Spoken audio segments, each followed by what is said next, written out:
From training to performing, join our big league conversation.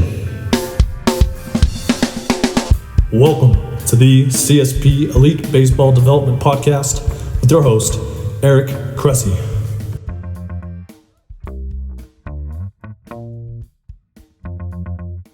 Welcome back to episode 10 of the CSP Elite Baseball Development Podcast.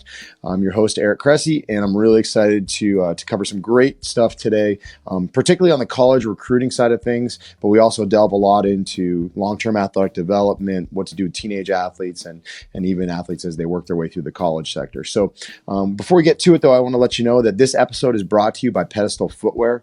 There are shoes for everything from bowling to skiing, but when it comes to training indoors, there's not really great options out there besides traditional sneakers, and that's where Pedestal footwear comes in. They protect us from the elements, but at the same time, give us some really great benefits on top of that. So they've been featured in Men's Health, Women's Health, the Huffington Post, MSNBC, and they've been trusted by a lot of the top strength coaches in the world. I personally wear Pedestal footwear quite a bit when I deadlift and want to be really in contact with the ground and not worry about slipping. They're on a mission to get athletes out of traditional sneakers and into pedestals to help mitigate injury and improve performance. They're durable enough to handle all of your training needs, and their silver lining, to eliminate odor and bacteria. There's a patented grip design for extra traction. You can throw them in your pocket, and really nice. They're made here in the USA. Pedestal does some great stuff in terms of customization, wholesale options. On a personal level, Brandon McKee, the founder, is a former CSP athlete who's now retired and crushing it in the entrepreneurial world. And we love to support good people who are out to, solve problems and change the world. So they were nice enough to set up a coupon code. If you use EC20, you'll get 20% off at checkout. That's pedestalfootwear.com. Again, it's EC20 for 20% off at checkout at pedestalfootwear.com. That's PEDESTAL footwear.com. With that said, let's get to today's guest. It's an individual who pitched at the University of Missouri from 1999 to 2002. He was drafted twice, first by the San Diego Padres and then again by the Kansas City Royals. After his playing career, he moved on to become an assistant coach at Chapman University and then moved on to Santa Barbara City College. Eventually wound up at the University of California, San Diego for 2010, and then returned to his alma mater, the University of Missouri, for 4 years. In the fall of 2013, he moved on to Wake Forest, where he remained for 4 years, and just recently he moved on to the University of Arkansas.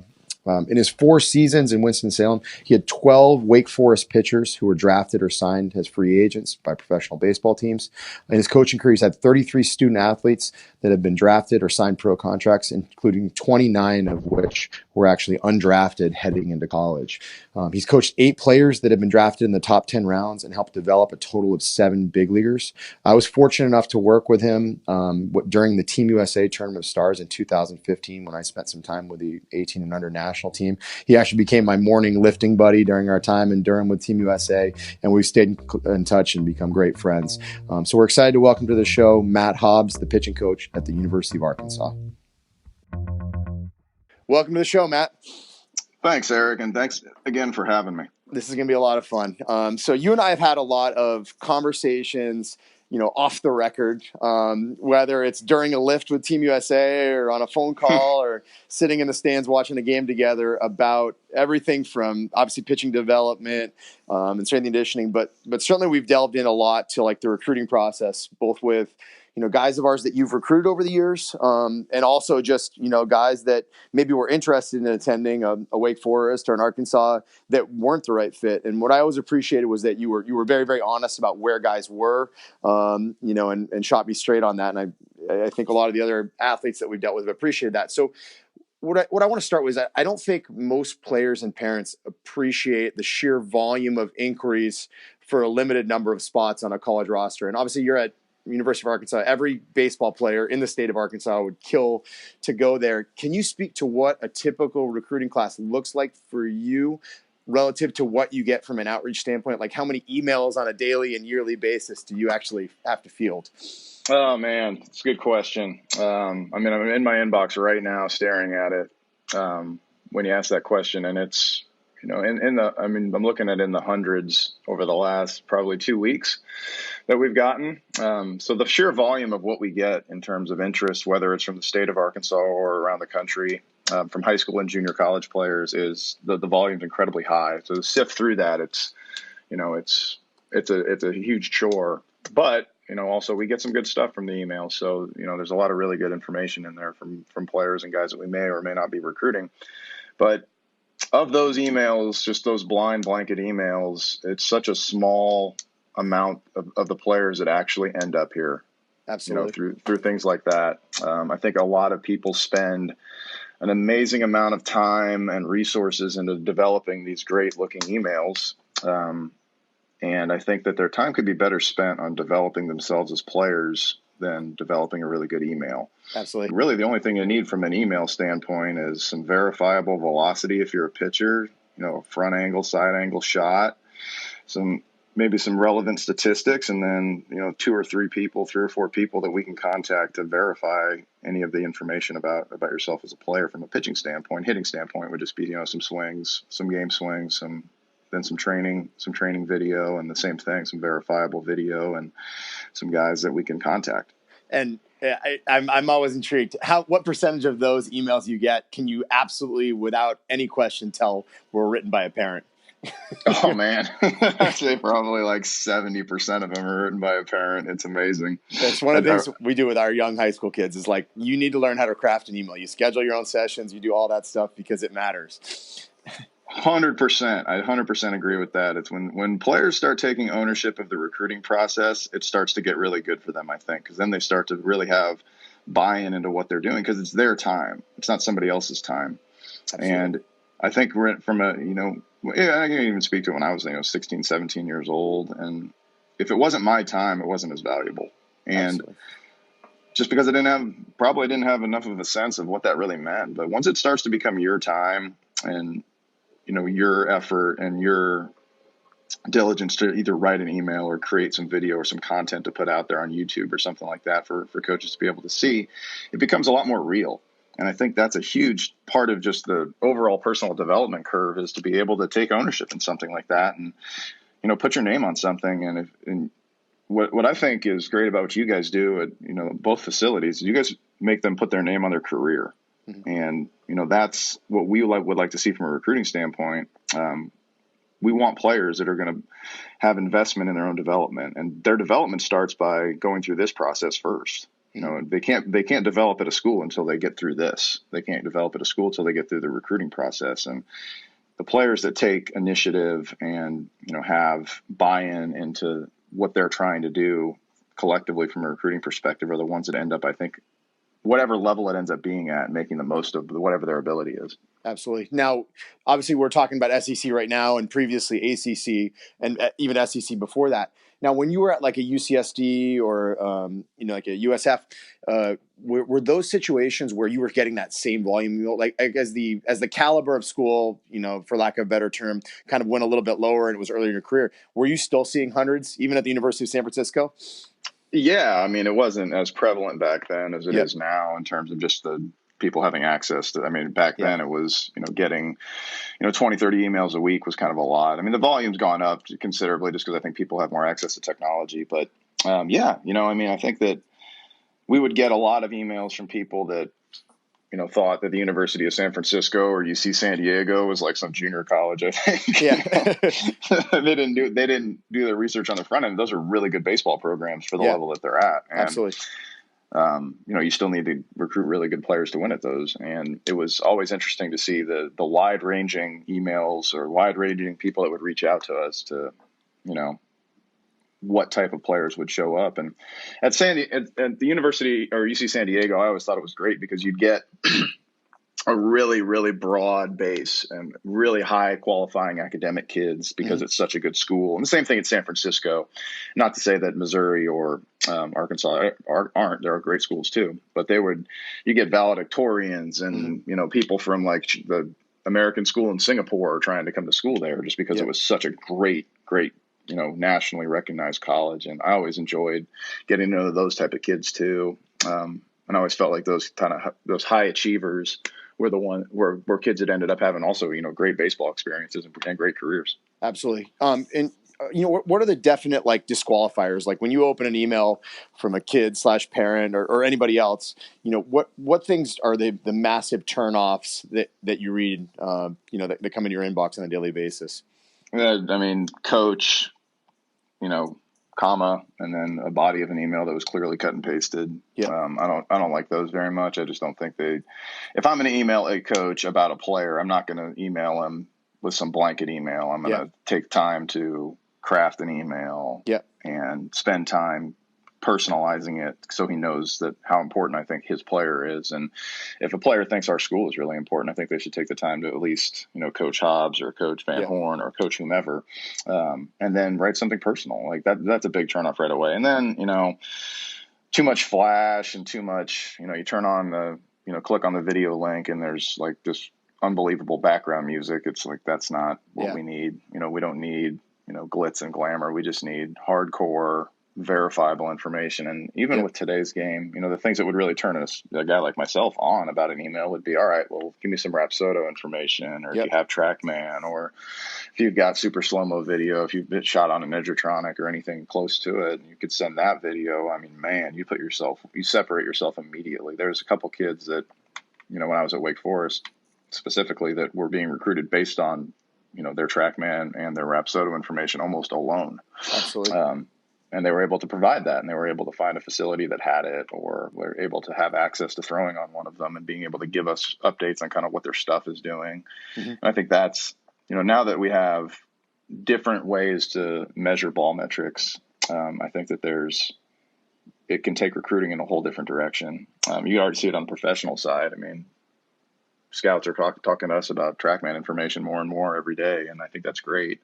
And it's going to filter down to the high school levels.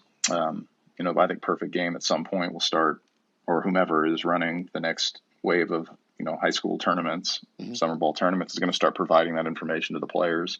Absolutely. And I think that's only going to enhance the recruiting experience for pitchers and for hitters. Yeah. And now, so here's a question for you is, in addition, you're probably going to get the 3-ounce run and gun into a net with no catcher. Like, put it this way, where do you stand on receiving those videos that aren't actual pitching? They're effectively, borderline training initiatives that are being sent your way. I put almost zero stock into stuff like that. I would want to see what they do off of a mound first, and then you can start delving into, all right, what could help the mound? Could it be throwing a 3-ounce ball into a net at some point in your career? Maybe, but having that be the first thing you see, that you can throw a 3-ounce baseball or a 4-ounce baseball 102 miles an hour, isn't all that relevant from a recruiting standpoint. Now, from a training standpoint, that's a different question. Yeah. I wouldn't put too much stock into how fast they can sprint and throw a baseball. I would put more stock into, what does the stuff look like off the mound? What kind of movement profile do their pitches have? What are the pitches doing? How do the pitches work together? Mm-hmm. Then you start going into, all right, now that you've identified his stuff, what kind of velocity ceiling does this player have? Where do we see this guy in 2 to 3 years? And throwing a ball into a net doesn't really show us too much of where it's going. I think we can glean a lot more off of what it looks like when they're throwing a baseball, or even competitive video like game stuff, and how they can. I mean, it's hard to tell how they compete unless you're out there actually watching them firsthand. But what you can tell is, all right, what does this stuff do to if I'm recruiting a left-handed pitcher and he sends me a bunch of footage of him facing left-handed hitters and they don't look very comfortable, that's a really good sign. Yeah. What about on the hitting side? So obviously we're speaking a ton of pitching, but when you hear exit velocities, when you see guys who have used, things like Hit Tracks and Rapsodo hitting, and they send those along, those are helpful, but I assume at the end of the day, you always love to see game footage against good pitching. Yeah, I think that, and this is a tough thing for kids to get, is give me some game footage against a guy that in your area that's going to, UConn or going somewhere to pitch, a good school that really, does a good job with arms or whatever it is, or you're facing a guy that's going 90 to 93 that's going to be a top 50 prospect. Or I know those things are hard to get your hands on, especially if you're in a smaller area. Maybe sometimes you don't have access to those type of pitchers, but that's really for me, being on the recruiting side of both hitters and pitchers, I want to see you do something against a really good pitcher. or a guy that's different, or like, what did you do against a submarine guy in your league that's got really good numbers or something along those lines. Those are really valuable. Absolutely. You're starting to talk about, hit tracks and blast motion data and that kind of stuff. That's incredibly valuable, obviously. That goes without saying, but what you do in a game at the lower levels is the most, because we're going to use the blast motion to train you. Yep. Your blast motion data is going to be important, but we're going to use that to train you once you get to a place like Arkansas or wherever. Absolutely. But what you're doing against a good pitcher is really, really, really important for us and valuable. I know to every hitting coach I've ever worked with, it's the first thing they ask is, well, how was the pitcher that he faced? Yeah. And I think that's where the value is. What about recruiting companies? Obviously, they're not one size fits all. Some are, maybe organized more professionally than others. Are those huge turnoffs when you get those emails? Are they ones that you'll actually listen to? Because there are a lot of parents that are going to be, sold a huge bill of goods from those companies. What's your take? I mean, we don't really utilize them very much. Honestly, I haven't really in my entire career. I don't think I've ever been part of a place to subscribe to one or anything like that. I always look at it like this: like if they're going to send me something that's good quality video that I can get something off of, I'll look at it. Mm-hmm. But I don't spend too much time talking to people from recruiting companies. I think I would rather talk to high school coaches, travel ball coaches, people like yourselves that run facilities. I think when you get to the higher levels of baseball, Division I level or wherever professionally, or wherever the kids are going to go next, I think that the stakes are so high mm-hmm. that we're going to talk to absolutely everybody we can about a player. Yeah. And somebody that has a vested interest that isn't financial is where I'm going to go first. Mm-hmm. That's a good point. That has a vested interest in the player themselves, that, hey, I've worked with this kid for X number of years. I've seen him since he was 12 years old. And here's kind of the development path. And here's the type of worker he is. And here's what he's done. Here's how many times he's been late to our training sessions. Or get with a high school coach. High school coaches are around these guys every day. Yeah. And I think that a lot of people just skip right over it, go to the travel ball coach that sees them for 2 months a year or 3 months a year, and has sometimes has a financial interest in the kid and wants to put it on a website that the kid committed to X school. And, I just want to know about the player, and I just want reliable information about people. So, finding a network of people that you trust. And I think more and more it's going into the, private facilities, like, the guys up at Driveline, I think do a really good job being incredibly honest about stuff like that. And obviously you guys do a really, really good job of shooting everybody straight, and it's just good information. But you have to find people in pockets of the country that you can really trust. And I think that's a big part of recruiting. And I don't think you get that, back to your original question, I don't think you really get that from people that are collecting a check. Yeah, a sizable amount of money from a player, and their only goal is to get player X to a school.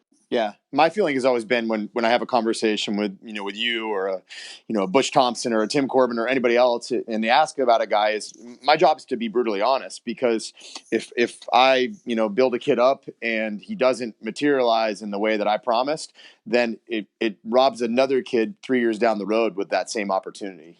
So that's 100% of the reason why I'll keep coming to people like yourself about players, because you get the right information. You get the information that matters. You don't get information. You don't get a bunch of fluff about a player that's not specific to, the initial question that we're asking about, which is, what type of kid, what type of person. And, again, I think it's finding the people that are trained. Maybe they're training the kid and that's their area with the kid, but it's not the only involvement. Isn't, can I get the kid to college? It's all right, I got to take this kid from a 12-year-old emaciated bad athlete to 18 years old and ready to go do something beyond high school. Like, those people will tell you the truth. Absolutely. Now you hinted at obviously the vested financial interest in a lot of this. So we both know showcases nowadays, they might run $700 for a weekend, right? So a kid shows Right. up, maybe throws a bullpen, runs a 60, throws from the outfield, takes BP, something along those lines, and then, plays a couple games on the Sunday. Are these useful expenditures for the average kid that wants to wind up at an Arkansas or a Wake Forest? Because, let's be honest, we both know we've never read a bad showcase review. We've seen a lot of really bad players, but they always reshape it. Had a long, loose arm action with projectability. Right. Like that's code for he threw 68. So, like, are these good expenditures? Like, have you guys actually had scenarios where you've gathered guys up from showcases, or is it save your money and invest in different places? Spend it on training. Yeah. Spend your money on training. As much as, I'm not saying that we're not going to go to, junior national or some events like that. Of course we are. There's a lot of good players at those things, but, the whatever Sunshine West National Showcase where there's, 150 kids that no one's ever heard of is usually not a place where you're going to find too many schools. At the higher levels. I mean, maybe it's a more of a regional thing, but I think you can probably get that same exposure from just being a really good high school player. Yeah.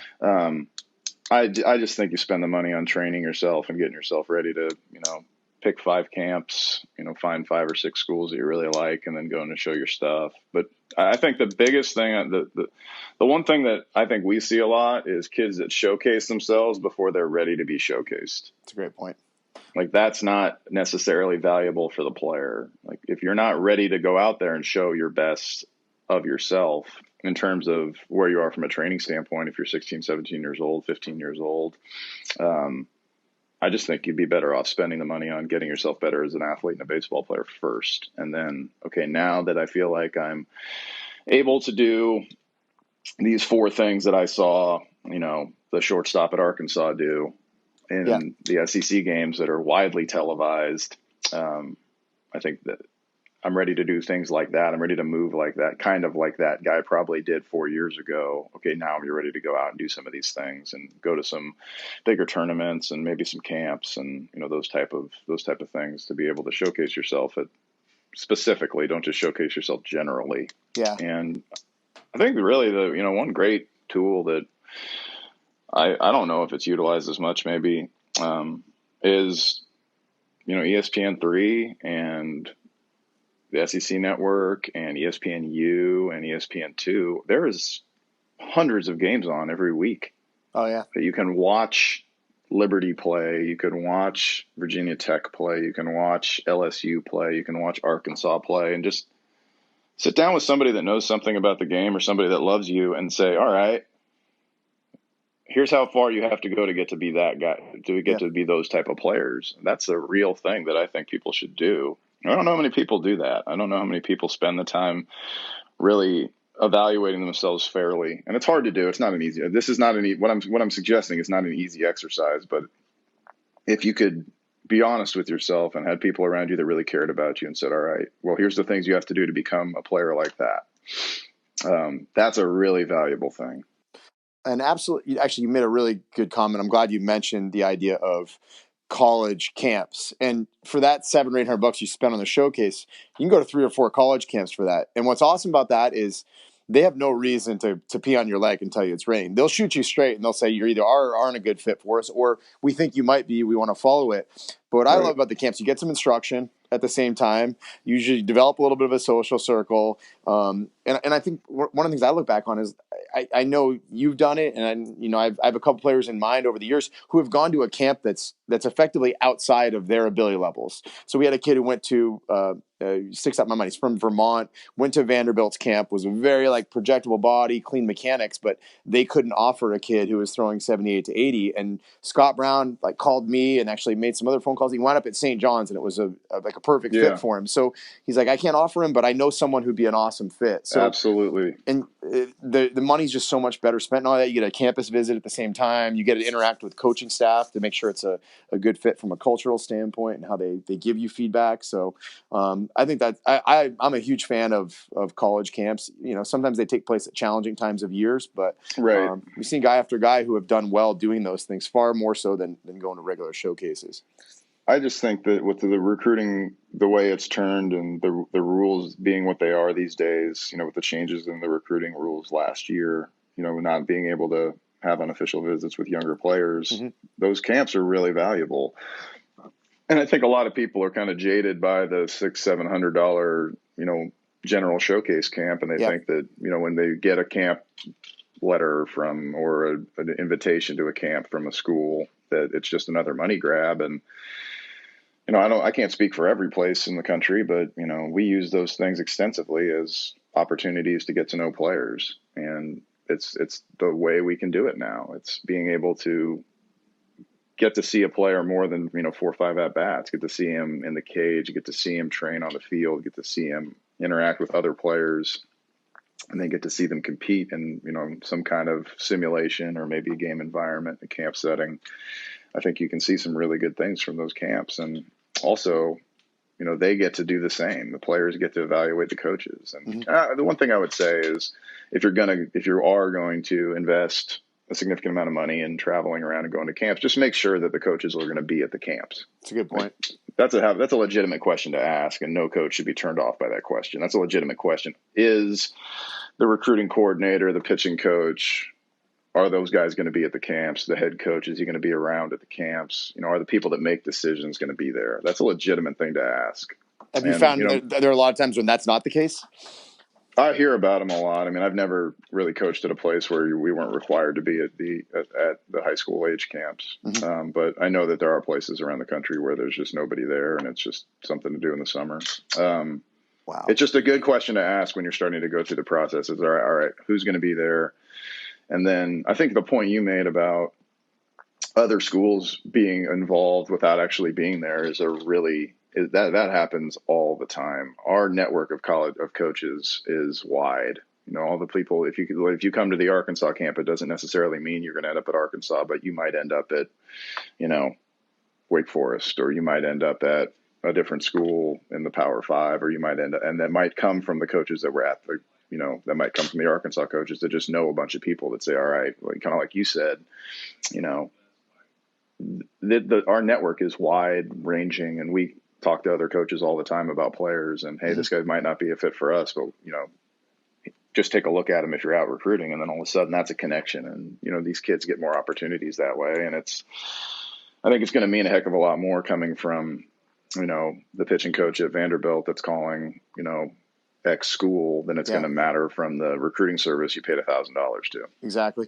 No, so you might have like 16 or 17 pitchers on a ACC, SEC roster. If you had to estimate, what's the origin of these commitments, right? How many of them are junior college kids that you've heard about and then seen? How many of them are, kids who came to an Arkansas camp? How many of them are just word of mouth from like a CSP or, somebody that and, what percentage are showcases? Is there a trend in terms of how it happens? I think the probably the most likely way for us to find a player is recommendations through people either like yourself or high school coaches, scouts. I think that's where we find the majority of them. But those things manifest themselves at a camp sometimes, where you hear about a player, you'll just for whatever reason, whether it's our schedule or their schedule or just bad timing, it's hard to see them either throw or hit, and getting them on campus to, tell them to come, or we're having a camp on X date, and then you come up there, and then that kid kind of is a kid you got from camp, but really you got him from 5 referrals. And then, going to, tournaments in the summer, bigger tournaments, there's some good ones in, the Midwest, the Northeast, the West Coast, just being able to map when you're mapping your summer out, you're going to find players that way too. And then, your density of junior college players is probably, maybe 3-4 on a roster. Yep. Some do a lot more, some do a little bit less. I think if I had it my way, which if it's, if it's Matt Hobbs University, I'm probably just going to plug and play 2 or 3 junior college kids on a roster, and that would be it. I would rather have the time to develop 4-year players. Not that there's anything wrong with junior college players. We certainly recruit them. But if I had it my way and, that was all that mattered, you want to bring a freshman from the first day you have him until hopefully, in the 3rd year when he gets to go sign a contract. Absolutely. Now, what are some of your biggest turnoffs as you consider a player for, a scholarship opportunity? What's a huge red flag for you? Immediately once they receive, let's say we're about to make an offer and, they want to start talking about the other offers that they have and shopping around other offers. That's a big turnoff. Yep. Well, this school offered me X, so you're going to have to do this. And, our offer's our offer. Mm-hmm. And I think that once there's shopping of an offer, I get turned off by that pretty quick. I would, their offers are personally, to them. They should mm-hmm. keep those things quiet and, make a decision as a family afterwards, mm-hmm. rather than just saying, well, this school offered me this, so you're going to have to beat it. Like mm-hmm. that's like, we offer what we offer. Yeah. And that goes for both players and parents alike, correct? Yeah, definitely. Yeah. Definitely. Because it's most of the time, it's not the player that's doing that. Yeah, absolutely. Like, what about, have there been scenarios where, before you can even offer a kid, you see some dumb stuff on social media that oh my God, yes. Absolutely. That's a huge turnoff. I'm glad you brought that up. But yeah, that's it doesn't mean it's going to be the reason you do or don't offer a kid, but you don't want that to be if I'm 15, 16, 17 years old, I don't want that to be a reason why any school is less interested in me. Yeah. Like, it's not worth it. It's not worth it to put something out you think might be funny. Just not worth it. Going and seeing a kid play, and when you're 50-50 on offering a kid because the talent is the talent warrants the offer, and then you see them play in a game and it's 50% effort and it's, lackadaisical, warm up routine in the bullpen, and it's messing around in the dugout, and it's just a, kind of a laissez-faire approach to getting better or, their own development. I have a hard time with that. Or when, let's say I talk to their someone that they train with and he's late all the time, or he's misses a bunch of sessions, or, the high school coach has, he's a, bad teammate or anything like that. Those are huge turnoffs, because those are at the end of the day, recruiting of course, has to do with the talent level of wherever you're coaching, but it mm-hmm. also has to deal with who do you want to spend your time with? Yeah. I have to recruit people I want to be around. No doubt. Because I'm going to be around them a lot. And I think that they have to, on their side, they have to dig in and do some homework on the type of coaches that they're going to want to be around, because that's really important.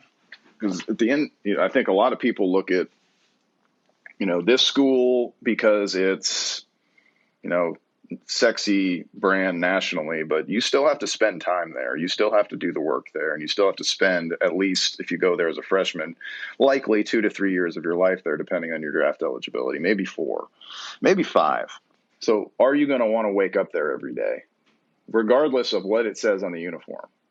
Like, mm-hmm. Are you going to want to spend the time there? Are you going to want to go to work with those people, academically, socially, and athletically? And it takes some serious time and commitment to really be able to do that, instead of just, well, I committed to this school and it's, they were in Omaha last year, so that's why I did it. Like, absolutely. That's not a good reason to go somewhere. What are the you hinted at the obviously parents being involved in like the shopping offer side of things. So I'll tell you, I drives me bonkers when parents brag about their kids. When you get an email that should be a really quick answer, and instead you get 3 paragraphs about everything imaginable. And right. What's kind of interesting about it is a lot of times you see an inverse relationship, right? I remember, Sahil Bloom, who's one of our athletes, who was the captain of the baseball team at Stanford, mm-hmm. Or even like Tyler Beatty, who's a 2-time first rounder. I could talk to their dads all day. They were very humble about their kids' achievements. And then a lot of times you get the parents that talk the most are the ones that it's almost like a compensation that they're trying to speak more to make up for like a lack of accomplishments or, or potential. Have you seen the same things? And what are some of your big turnoffs in parents like that?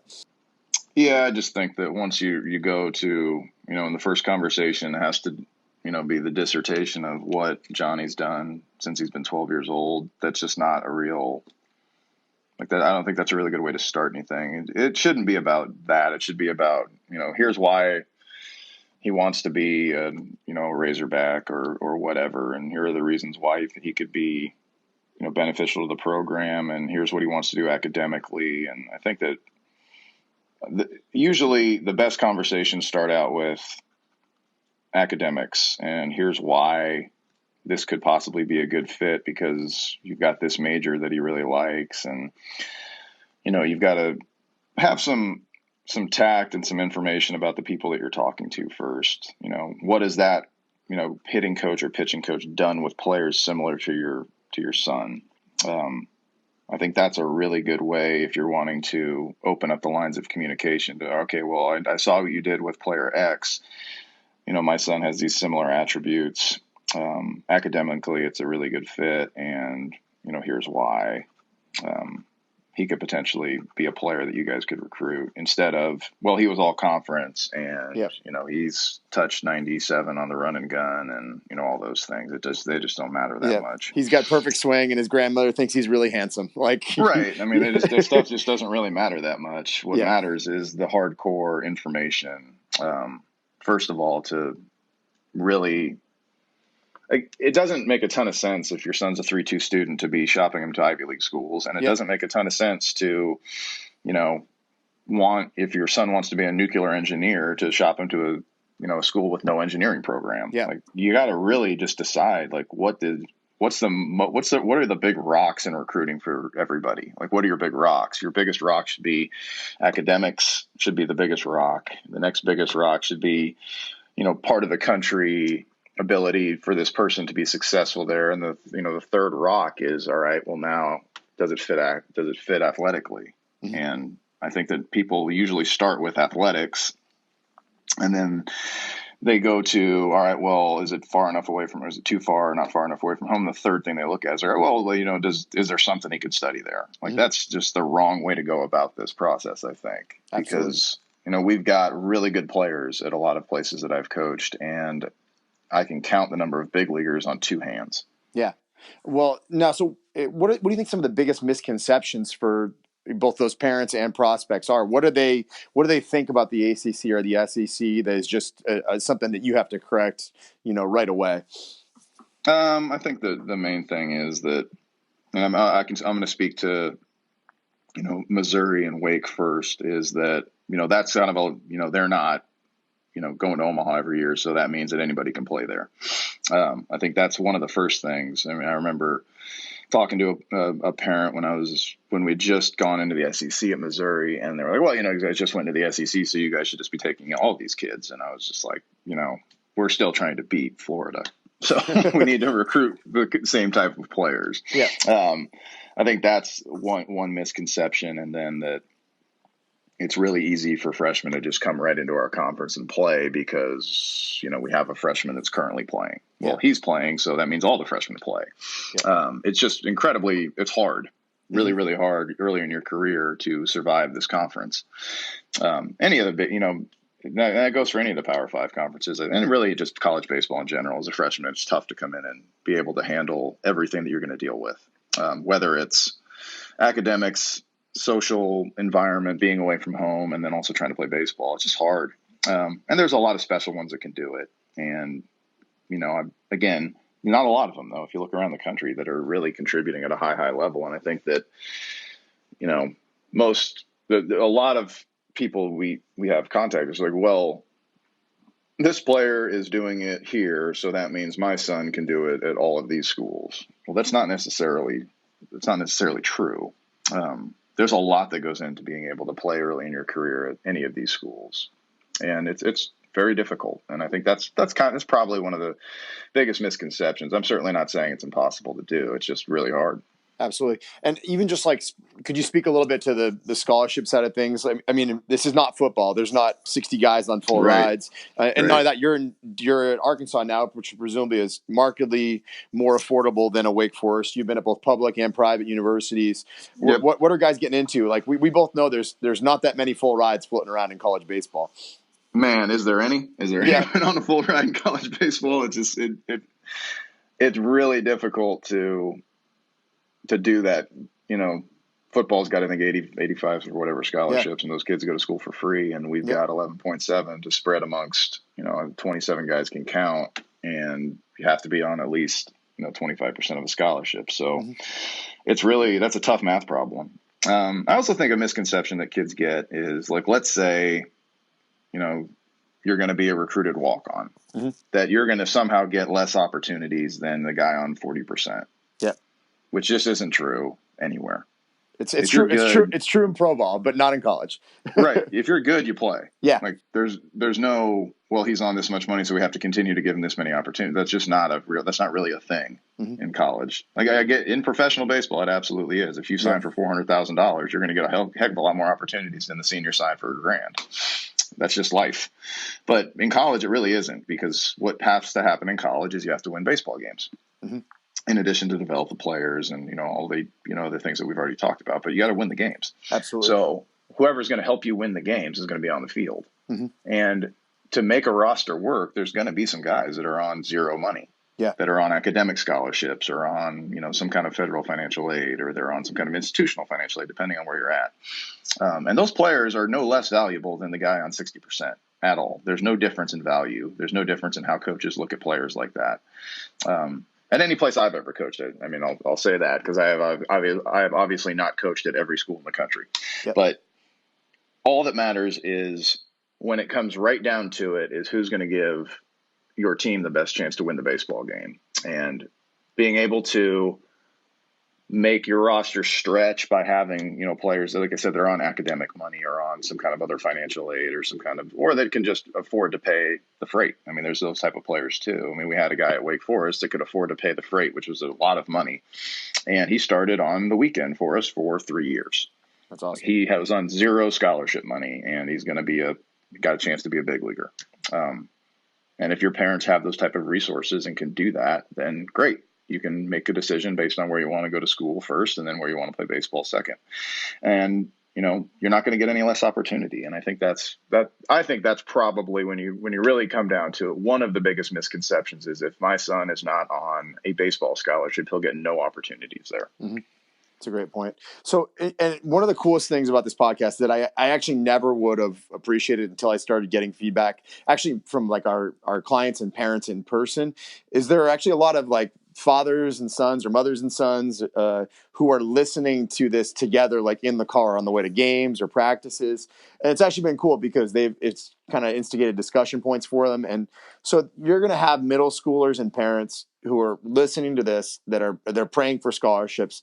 They're praying so that they can, in 5 or 6 years play at a, whether it's a Virginia Tech or an Arkansas or UCLA or any of those big schools, or even, every parent in the Northeast wants their kid to go to Harvard or Yale or Brown Right. or something like that. So, and they should, exactly. So effectively they're 5 or 6 years ahead of actually getting to that point.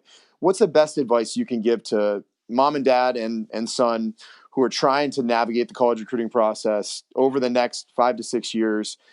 And also, in the context of approaching long-term, development correctly. What do you love to see from guys? First thing I love to see is they have a desire to train at a young age. And that doesn't mean that do anything crazy. I'm not talking about throwing weighted balls when you're 10. What I'm talking about is that you're starting to develop when you're, 12, 13, 14 years old. This is going to be the routine, for me from a weekly standpoint of how I'm going to train myself and how I'm going to fit that in with baseball practice and how I'm going to fit that in with, skill development and skill acquisition from the standpoint of trying to get better at the sport, but also trying to get physically to the point where you're ready to make the movements you have to make to be successful at the sport. So that would be one of the first things would be, all right, he's got a commitment to training at a young age. The second thing would be this person knows what they want to do academically, or at least has an idea of the type of school they want to attend academically. I think those are the two things that need to get answered first. And then third would be, all right, this person has an idea of where they want to play their baseball, like not only what part of the country they want to play it in, but they want to do it at this level. I think everybody's always going to give you the answer that I want to do it at the highest level. But, by the time you're, 14, 15, 16 years old, 17 years old, you'll kind of filter to you'll filter to a level, and they have a realistic expectation of, all right, well, I think I can play here, and this is where I'm going to focus my energy on being the best possible player I can be at this program. And then also looking at places that have a history of developing players instead of just they win a lot. Like, I think that's really, really important. Like, all right, look at how many players come in as freshmen that had 20 at bats, and by the time they're juniors or starters and, are getting 200 at bats, and like what type of player development profile does university have? Like looking at stuff like that, and then having it to be able to speak intelligently about it too when you're talking to coaches. I think that's a big, like, all right, well, I've seen what you guys have done with these types of players. I can be this type of player. I think that's, man, what a message that sends. All right, so we're actually gonna go in a slightly different direction that I think will actually be helpful on an entirely different level. So we both know there are college coaches that do some shady stuff on the recruiting side of things, right?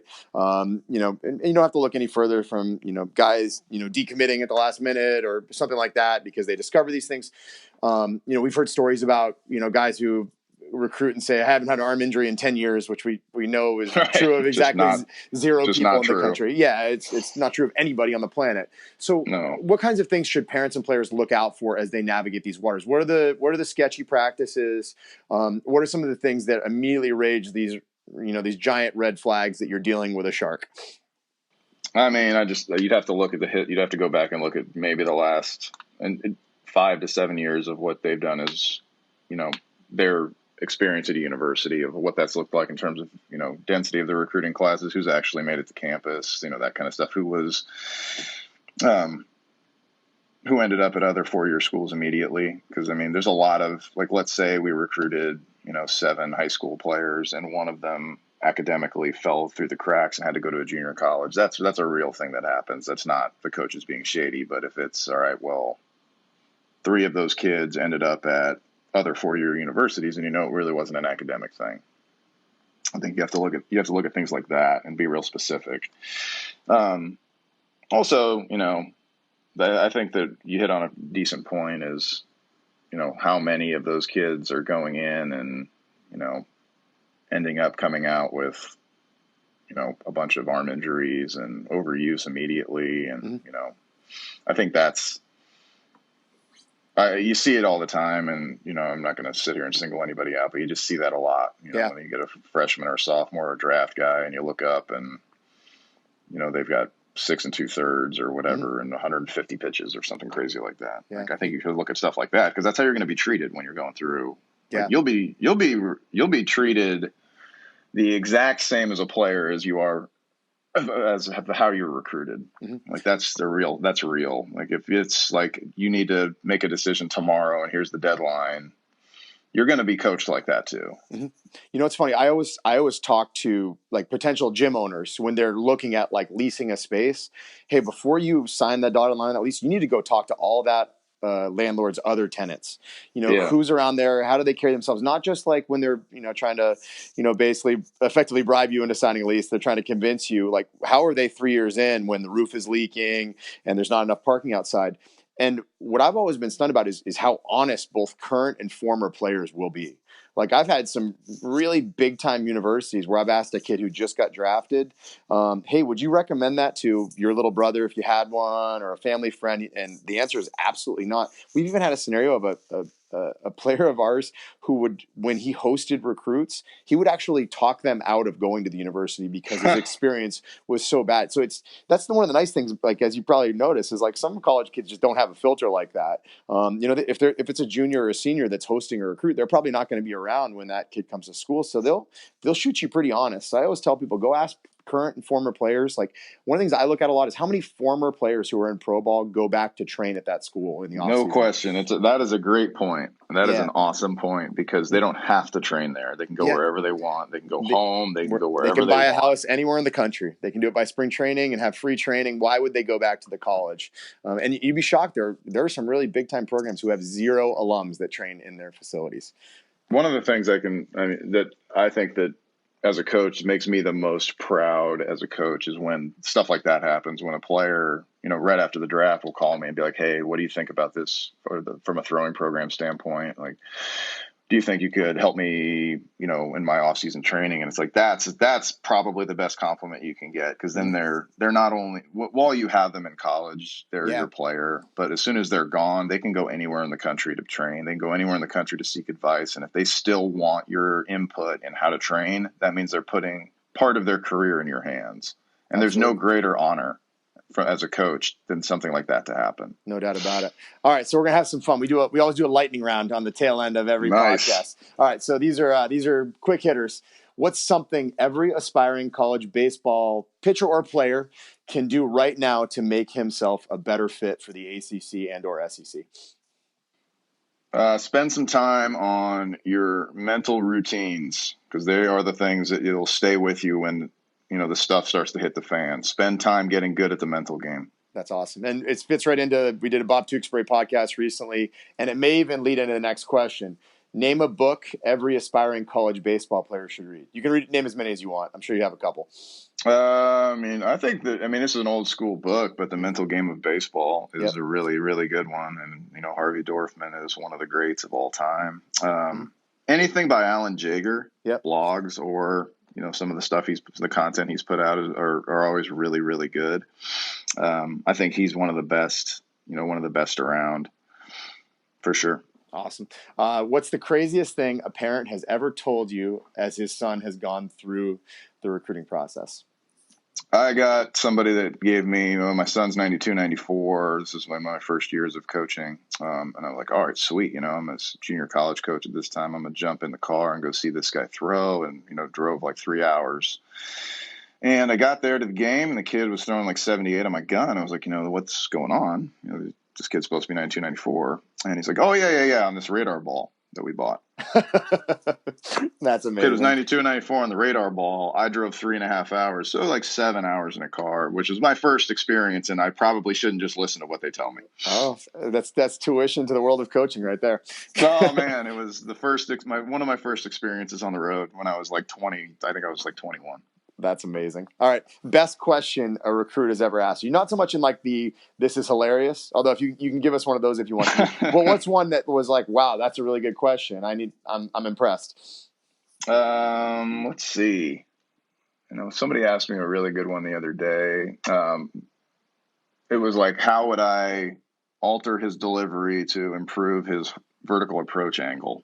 And I was like, this guy is on the level. That was the best thing a kid said to me in 5 years. Yeah, that's where you hand him like the link to Pitching Ninja and tell him to go watch Scherzer. Watch Scherzer. Watch Scherzer if you want to see like maybe the greatest of all time do it. Yeah. Who's so you've obviously been at Missouri, which is Max Scherzer territory. You had Rob Straczynski there. You've had big leaguers from multiple places. Who was the alum that came back to one of these big universities that you felt like had a really important message to share, and what was that message? It was Parker Dunshee, who was at Wake Forest with me. He's with the Oakland A's now. He's in AAA. And he came back and he said, when you're in here, make the work count, is what he told our pitchers. That's all he said. And I was just like, wow, that's pretty simple. And then I got to thinking about it. I was like, he's talking about everything. Like he's talking about the weight room. He's talking about PFP. He's talking about throwing program. He's talking about pre-throw, post-throw. And I thought that the greatest message is when you're doing something, make that work count. And I thought it was a wonderful message to the younger pitchers. And he didn't have to, it wasn't like something we scheduled. It was just one day in the weight room. He's just like, when you guys are in here or anywhere, just make this work count. And I thought it was great. Nice. So we know that, in spite of the fact that you and I are on this call talking about, things that other folks can learn. We both know we learned way more from the players we coach than we could ever possibly teach them. Oh my God. Yes. So name a player that taught you something profound over the course of your career and what it was. Let's see. One of the best lessons I ever learned was from Phil McCormick, who was a kind of over the top left-handed pitcher and then turned himself into a side armor.